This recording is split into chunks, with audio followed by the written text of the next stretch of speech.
Come in here. Come into this world and use your imagination. Imagine yourself 2,000 years... What am I talking about? You. The audience and I will use our imagination. You just follow me, okay? A Romano-British farm. This is what a farm would have looked like 2,000 years ago when the Romans occupied Britain.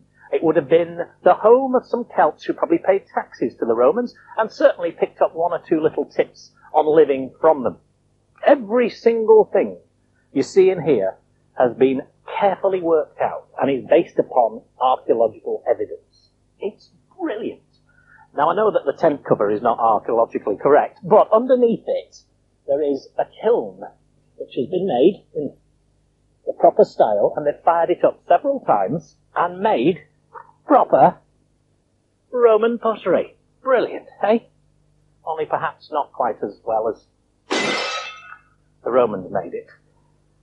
A daub pit for making wattle and daub. So you'd mix all the stuff together and then smack it up on your walls. Yeah? Stop messing. Over here, how do you make planks? Well, you get yourself a squared off piece of wood, and then you get a bloke standing on the top and a bloke standing on the bottom with a long saw, and you go like that, and you saw all the way down and get yourself a plank. You don't. You go to the DIY store.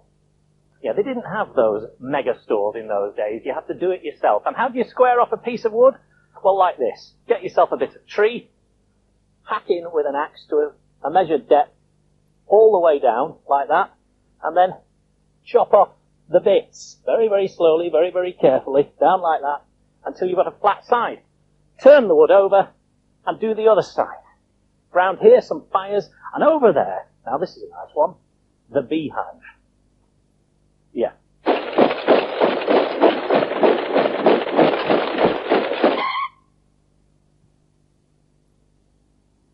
There are no bees in it. Are there? Good, because, you know, I don't want to get stung. Have a look inside. How do you do that? Now listen, before the Romans came along, people lived in round houses, and the Romans like to build rectangular houses. So this is a sort of cross between the two, really. You've got your straight walls, and you've got your rounded walls at the end, and it's got all sorts of beautiful stuff in it, like these little trays for collecting your salt.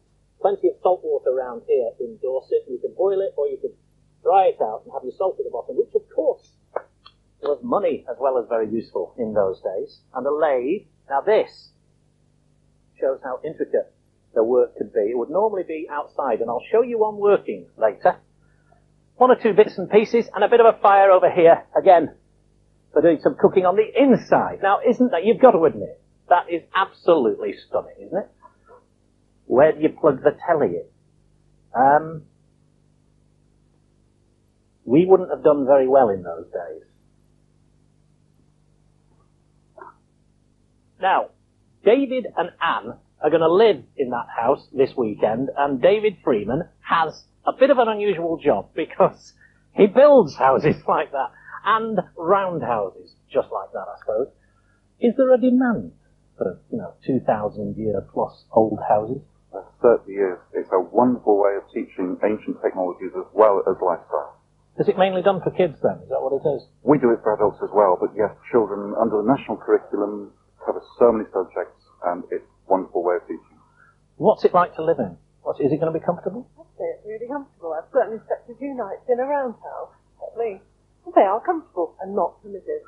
We're going to be furnishing the house out. We're going to be putting carpets on the floor, constructing a bed frame, living in there. Well, have a good weekend. We intend to. Cheers. Thank you.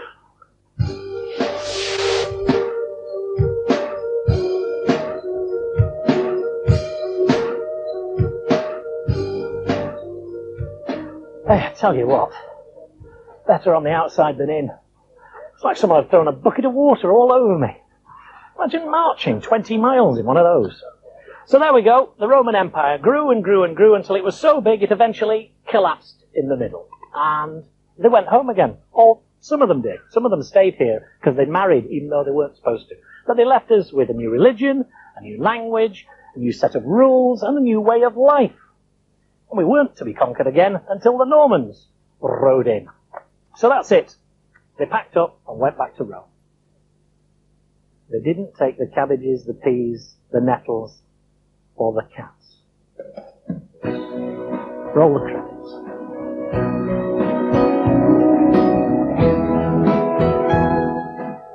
In today's edition of Our House, the O'Reillys are working in the garden with advice on the patio fencing and landscape. They've also got designs on a sunroom. Duncan and Orla here in a moment.